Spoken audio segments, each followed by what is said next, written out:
प्रिय भक्तों, आज हम भगवान शनि देव का एक ऐसा चमत्कारी और दिव्य मंत्र सुनाने वाले हैं। अगर आप इस अद्भुत मंत्र को एक बार भी सुन लेते हैं, आपके संतान हमेशा आपका सम्मान करेंगी। भगवान श्री शनि देव जी के इस मंत्र को 108 बार सुन लेते हैं तो आप भगवान श्री शनि देव जी के हमेशा ही कृपा पात्र रहेंगे। जो भी व्यक्ति भगवान शनि देव के इस मंत्र को सुनता है, उसे कई प्रकार से लाभ होते हैं और भगवान शनि देव का आशीर्वाद भी प्राप्त होता है। इस मंत्र को सुनने से नकारात्मक शक्तियाँ और असहाय रोगों से आपको मुक्ति मिल जाती है। साथ ही धन संपदा, सुख वैभव के साथ साथ संतान का भी सुख प्राप्त होता है। लेकिन दोस्तों, यह सब तभी संभव होगा जब आप भगवान श्री शनि देव के इस मंत्र को पूर्ण श्रद्धा और भक्ति के साथ सुनेंगे। अगर आप भगवान श्री शनि देव जी की कृपा पाना चाहते हैं तो इस मंत्र को खुद सुने और अपने खास लोगों को शेयर करें ताकि वे भी भगवान शनि देव की कृपा को प्राप्त कर सकें। आइए सुनते हैं भगवान श्री शनि देव जी के इस चमत्कारी और अद्भुत मंत्र को। ओम नीलांजन समाभाषं रविपुत्रं यमाग्रजं छाया मार्तंड संभूतं तं नमामि शनैश्चरम्। ओम नीलांजन समाभाषं रविपुत्रं यमाग्रजं छाया मार्तंड संभूतं तं नमामि शनैश्चरम्।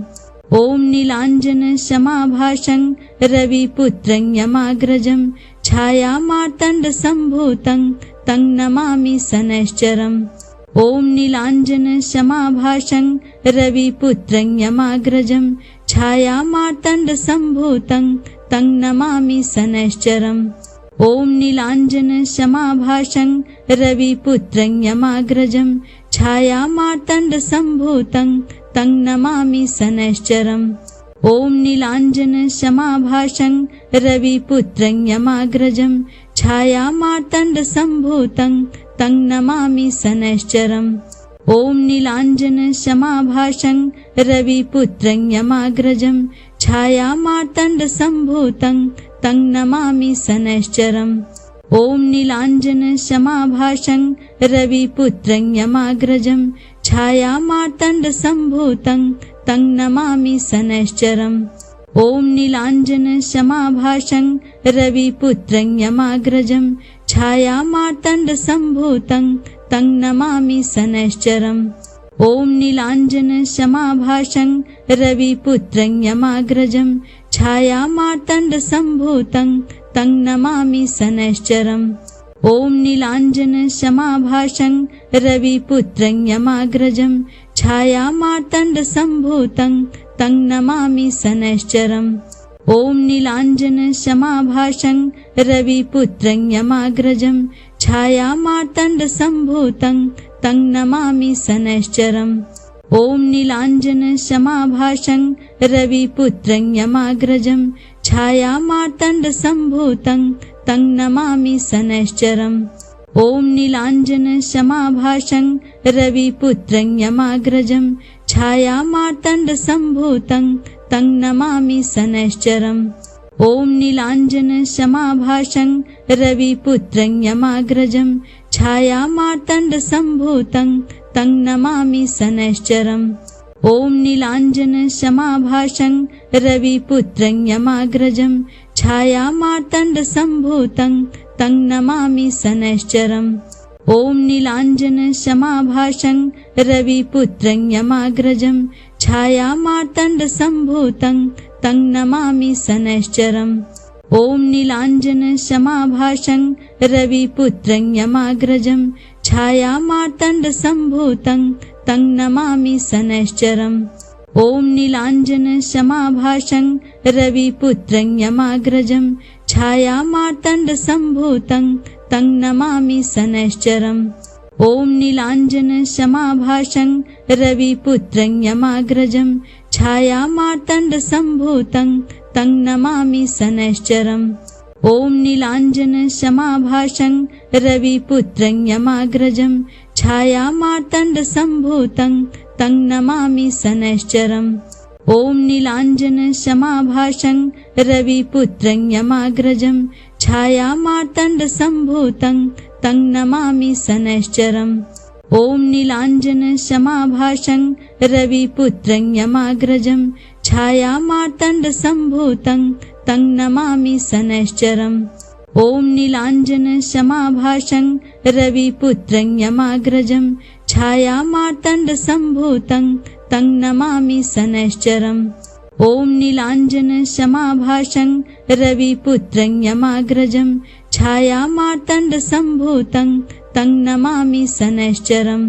ॐ नीलाञ्जनशमाभासं रविपुत्रं यमाग्रजं छायामार्तण्डसम्भूतं तं नमामि शनैश्चरम्। ॐ नीलाञ्जनशमाभासं रविपुत्रं यमाग्रजं छायामार्तण्डसम्भूतं तं नमामि शनैश्चरम्।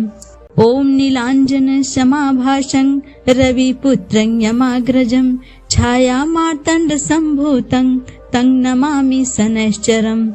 ॐ नीलाञ्जनशमाभासं रविपुत्रं यमाग्रजं छायामार्तण्डसम्भूतं तं नमामि शनैश्चरम्। ॐ नीलाञ्जनशमाभासं रविपुत्रं यमाग्रजं छायामार्तण्डसम्भूतं तं नमामि शनैश्चरम्। ॐ नीलाञ्जनशमाभासं रविपुत्रं यमाग्रजं छायामार्तण्डसम्भूतं तं नमामि शनैश्चरम्। ॐ नीलाञ्जनशमाभासं रविपुत्रं यमाग्रजं छायामार्तण्डसम्भूतं तं नमामि शनैश्चरम्। ॐ नीलाञ्जनशमाभासं रविपुत्रं यमाग्रजं छायामार्तण्डसम्भूतं तं नमामि शनैश्चरम्। ॐ नीलाञ्जनशमाभासं रविपुत्रं यमाग्रजं छायामार्तण्डसम्भूतं तं नमामि शनैश्चरम्। ॐ नीलाञ्जनशमाभासं रविपुत्रं यमाग्रजं छायामार्तण्डसम्भूतं तं नमामि शनैश्चरम्। ॐ नीलाञ्जनशमाभासं रविपुत्रं यमाग्रजं छायामार्तण्डसम्भूतं तं नमामि शनैश्चरम्। ॐ नीलाञ्जनशमाभासं रविपुत्रं यमाग्रजं छायामार्तण्डसम्भूतं तं नमामि शनैश्चरम्। ॐ नीलाञ्जनशमाभासं रविपुत्रं यमाग्रजं छायामार्तण्डसम्भूतं तं नमामि शनैश्चरम्। ॐ नीलाञ्जनशमाभासं रविपुत्रं यमाग्रजं छायामार्तण्डसम्भूतं तं नमामि शनैश्चरम्। ॐ नीलाञ्जनशमाभासं रविपुत्रं यमाग्रजं छायामार्तण्डसम्भूतं तं नमामि शनैश्चरम्। ॐ नीलाञ्जनशमाभासं रविपुत्रं यमाग्रजं छायामार्तण्डसम्भूतं तं नमामि शनैश्चरम्। ॐ नीलाञ्जनशमाभासं रविपुत्रं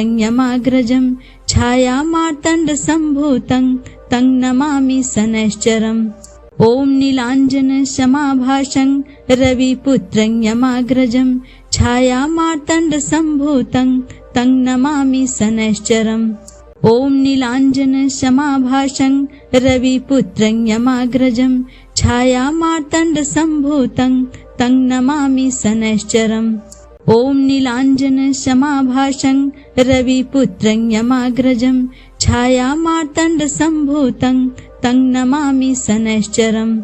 ॐ नीलाञ्जनशमाभासं रविपुत्रं यमाग्रजं छायामार्तण्डसम्भूतं तं नमामि शनैश्चरम्।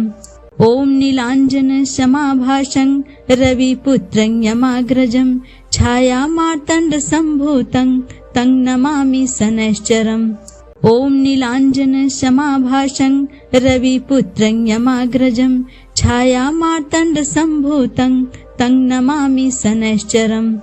ॐ नीलाञ्जनशमाभासं रविपुत्रं यमाग्रजं छायामार्तण्डसम्भूतं तं नमामि शनैश्चरम्। ॐ नीलाञ्जनशमाभासं रविपुत्रं यमाग्रजं छायामार्तण्डसम्भूतं तं नमामि शनैश्चरम्। ॐ नीलाञ्जनशमाभासं रविपुत्रं यमाग्रजं छायामार्तण्डसम्भूतं तं नमामि शनैश्चरम्। ॐ नीलाञ्जनशमाभासं रविपुत्रं यमाग्रजं छायामार्तण्डसम्भूतं तं नमामि शनैश्चरम्। ॐ नीलाञ्जनशमाभासं रविपुत्रं यमाग्रजं छायामार्तण्डसम्भूतं तं नमामि शनैश्चरम्। ॐ नीलाञ्जनसमाभासं रविपुत्रं यमाग्रजं छायामार्तण्डसम्भूतं तं नमामि शनैश्चरम्। ॐ नीलाञ्जनसमाभासं रविपुत्रं यमाग्रजं छायामार्तण्डसम्भूतं तं नमामि शनैश्चरम्। ॐ नीलाञ्जनसमाभासं रविपुत्रं यमाग्रजं छायामार्तण्डसम्भूतं तं नमामि शनैश्चरम्। ॐ नीलाञ्जनसमाभासं रविपुत्रं यमाग्रजं छायामार्तण्डसम्भूतं तं नमामि शनैश्चरम्। ॐ नीलाञ्जनसमाभासं रविपुत्रं यमाग्रजं छायामार्तण्डसम्भूतं तं नमामि शनैश्चरम्। ॐ नीलाञ्जनसमाभासं रविपुत्रं यमाग्रजं छायामार्तण्डसम्भूतं तं नमामि शनैश्चरम्। ॐ नीलाञ्जनसमाभासं रविपुत्रं यमाग्रजं छायामार्तण्डसम्भूतं तं नमामि शनैश्चरम्। ॐ नीलाञ्जनसमाभासं रविपुत्रं यमाग्रजं छायामार्तण्डसम्भूतं तं नमामि शनैश्चरम्। ॐ नीलाञ्जनसमाभासं रविपुत्रं यमाग्रजं छायामार्तण्डसम्भूतं तं नमामि शनैश्चरम्। ॐ नीलाञ्जनसमाभासं रविपुत्रं यमाग्रजं छायामार्तण्डसम्भूतं तं नमामि शनैश्चरम्। ॐ नीलाञ्जनसमाभासं रविपुत्रं यमाग्रजं छायामार्तण्डसम्भूतं तं नमामि शनैश्चरम्। ॐ नीलाञ्जनसमाभासं रविपुत्रं यमाग्रजं छायामार्तण्डसम्भूतं तं नमामि शनैश्चरम्। ॐ नीलाञ्जनसमाभासं रविपुत्रं यमाग्रजं छायामार्तण्डसम्भूतं तं नमामि शनैश्चरम्। ॐ नीलाञ्जनसमाभासं रविपुत्रं यमाग्रजं छायामार्तण्डसम्भूतं तं नमामि शनैश्चरम्। ॐ नीलाञ्जनसमाभासं रविपुत्रं यमाग्रजं छायामार्तण्डसम्भूतं तं नमामि शनैश्चरम्। ॐ नीलाञ्जनसमाभासं रविपुत्रं यमाग्रजं छायामार्तण्डसम्भूतं तं नमामि शनैश्चरम्। ॐ नीलाञ्जनसमाभासं रविपुत्रं यमाग्रजं छायामार्तण्डसम्भूतं तं नमामि शनैश्चरम्।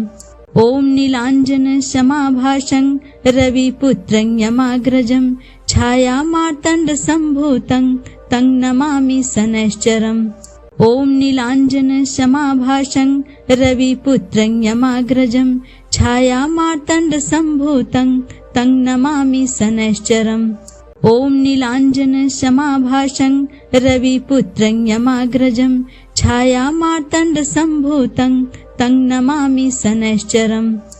नीलाञ्जनसमाभासं रविपुत्रं यमाग्रजं छायामार्तण्डसम्भूतं तं नमामि शनैश्चरम्।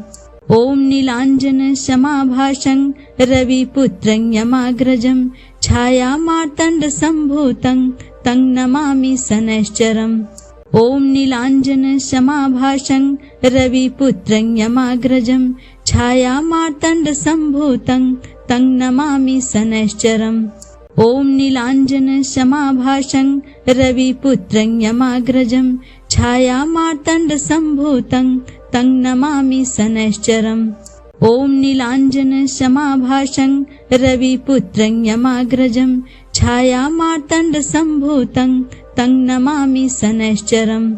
ॐ नीलाञ्जनसमाभासं रविपुत्रं यमाग्रजं छायामार्तण्डसम्भूतं तं नमामि शनैश्चरम्। ॐ नीलाञ्जनसमाभासं रविपुत्रं यमाग्रजं छायामार्तण्डसम्भूतं तं नमामि शनैश्चरम्। ॐ नीलाञ्जनसमाभासं रविपुत्रं यमाग्रजं छायामार्तण्डसम्भूतं तं नमामि शनैश्चरम्। ॐ नीलाञ्जनसमाभासं रविपुत्रं यमाग्रजं छायामार्तण्डसम्भूतं तं नमामि शनैश्चरम्।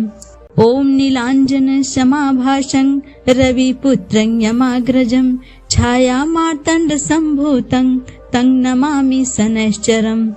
ॐ नीलाञ्जनसमाभासं रविपुत्रं यमाग्रजं छायामार्तण्डसम्भूतं तं नमामि शनैश्चरम्।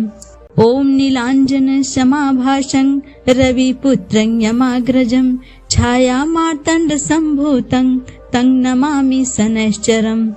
ॐ नीलाञ्जनसमाभासं रविपुत्रं यमाग्रजं छायामार्तण्डसम्भूतं तं नमामि शनैश्चरम्।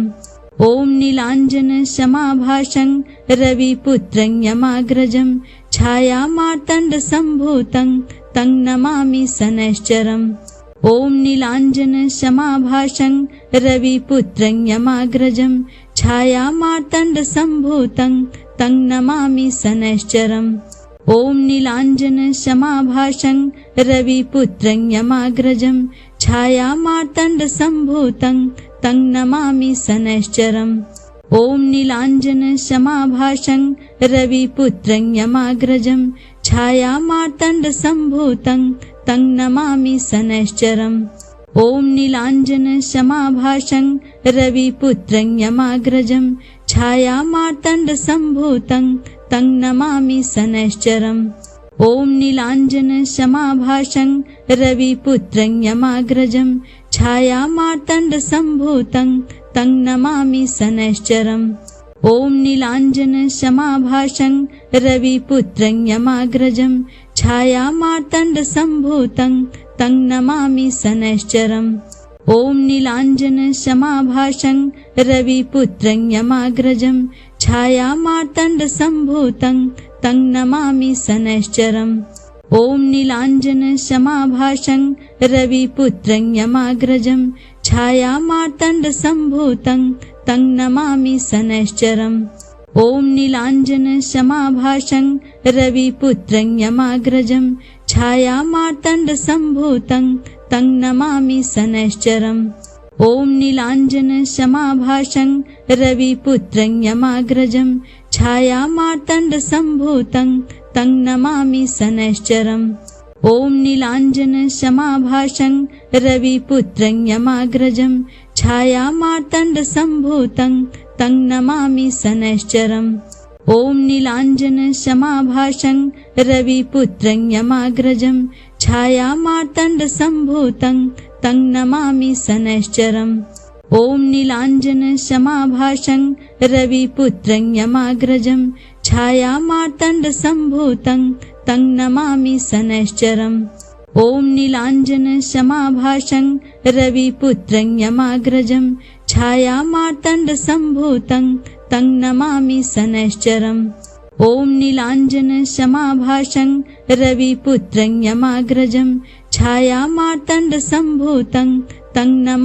शनैश्चरम्।